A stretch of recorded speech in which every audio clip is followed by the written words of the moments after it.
आज चाहिँ म चिकनको रेसिपी सेयर गर्न गइरहेको छु। सबैभन्दा पहिला चाहिँ मैले अघि नै यहाँनिर लसुन चाहिँ पिसिसकेको थिएँ अनि अदुवाको टुक्राहरू पनि मैले काटेर हालेको छु हैन।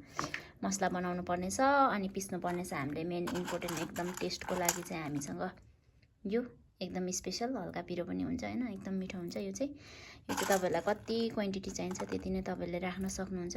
त्यसपछि जिरा राख्न सक्नुहुन्छ तपाईहरुले एकदमै। अनि यसलाई चाहिँ पिसेर एकदम ढुट्टो अनि राम्रो बनाउनु पर्छ। तपाईहरुलाई म देखाउने छु म कसरी बनाउँछु भनेर। यसलाई मैले चाहिँ यति लाइसकेको छु नि त। अन्त अब यसलाई पिस्न चाहिँ मलाई अलिक मुस्किल हुन्छ किनभने मसँग लोहोरो छैन। लोहोरो भयो भने चाहिँ एकदम सजिलो हुन्छ। अनि ग्राइन्डरमा चाहिँ पिसेको चाहिँ हल्का टेस्ट आउँदैन नि त, अनि त्यस्तो मजाले बास्ना आउँदैन के। त्यही भएर मलाई चाहिँ यस्तोमै पिसेको एकदमै धेरै मिठो लाग्छ, मन लाग्छ, बास्ना मजाले आउँछ नि त। त्यही भएर तपाईहरुले देख्न सक्नुहुन्छ अघि न मैले तयार गरिराखेको अदुवा लसुनको पेस्ट चाहिँ तयारी भइसकेको छ। त्यसमा चाहिँ मैले खुर्सानी अनि त्यहाँदेखि अदुवा लसुन जिरा अनि त्यसपछि एकदमै स्पेशल ल्वाङ राखेर पिसेको मसला यस्तो भएर आइसकेको छ। अनि यो चाहिँ एकदमै टेस्टी बास आइरहेछ अहिले नै हैन। अनि प्याज पनि काटेर हामीले रेडी बनाइसकेका छौँ। अनि त्यसपछि चाहिँ टमाटर पनि रेडी बनाएको छु किनभने यो चाहिँ हामीलाई आफूले कति ग्रेभी चाहिन्छ भन्ने हिसाबले काटेको हो। तपाईलाई कति चाहिन्छ त्यति नै तपाईले बनाउन सक्नुहुनेछ।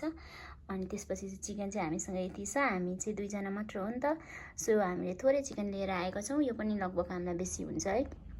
तपाईहरुले चाहिँ कति चिकन राख्नुहुन्छ त्यही अनुसार नै मसलाहरुलाई चाहिँ पिसेर बनाउन सक्नुहुन्छ। किनकि मसलामा चाहिँ स्पेशल तपाईहरुले ल्वाङ राख्नुस्, त्यहाँ चाहिँ एकदमै धेरै बास है, एकदमै मिठो बास्ना आउँछ अनि बनाएर खाँदाखेरि पनि एकदमै मिठो र टेस्टी हुन्छ। सो म बनाउने छु। मैले चाहिँ अब कराई बसाइसकेर पनि तेल पनि राखिसकेको छु किनभने मेरो हात चाहिँ एकपट्टि भिडियो खिच्न र तेल राख्नको लागि अलिक मुस्किल हुने भयो नि त।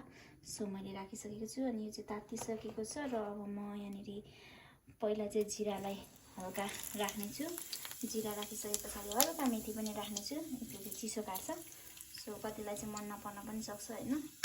त्यसपछि म चाहिँ अगाडि नै बेसार पनि भुन्छु नि त किनभने भरे अलिक गनाउँछ क्या, त्यही कारण मैले बेसार पनि राखिसकेँ। सो मैले यो लाएर पनि भुजिसकेँ नि त किनभने अलिक बेसार पनि हल्का कालो कालो भइसकिसक्यो, डार्क भइसकिसक्यो। सो म अघि तयार गरेको मासु चाहिँ यहाँनिर लाउनेछु यसरी।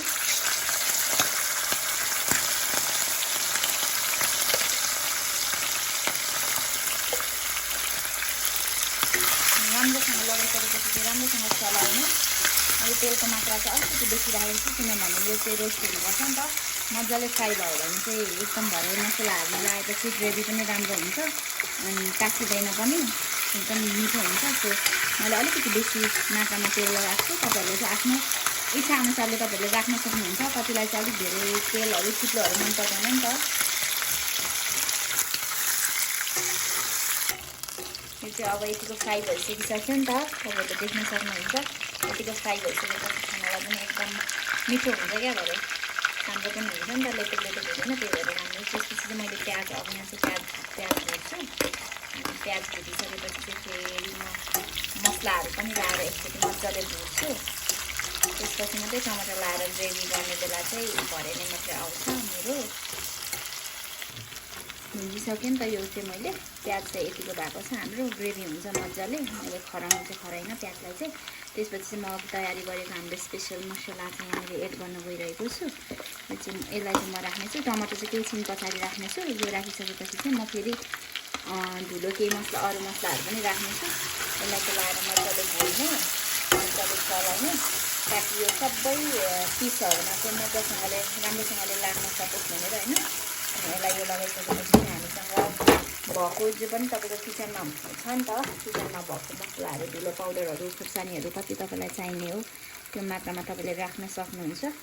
अनि मैले चाहिँ मसलाहरू लगाइसकेपछि चाहिँ स्वाद अनुसारको नुन, तपाईँहरूलाई कसैलाई अलिकति बेसी नै मनपर्छ नि त क्वान्टिटी नुनको, मैले चाहिँ हल्का हल्का मात्रै राखेको छु किनभने धेरै नुन स्वास्थ्यको लागि हानिकारक छ हाम्रो लागि चाहिँ हैन। सो मैले यो लाएर चाहिँ मजाले भुजिसकेको छु। अब यसलाई एकछिन पाक्न दिने अनि त्यसपछि चाहिँ हामी फेरि टमाटर एड गर्नेछौँ। सकेपछि चाहिँ हामीसँग यो भएको मिट मसला यसलाई पनि हामी एड गर्न सक्छौँ हैन। मैले चाहिँ यसलाई हल्का अगाडि नै एड गरिसकेको थिएँ, सो मैले फेरि लिन पाएको थिएन। त्यही भएर हामी यसलाई पनि एड गर्नेछौँ। चाहिँ यो यतिको भइसकिसक्यो नि त।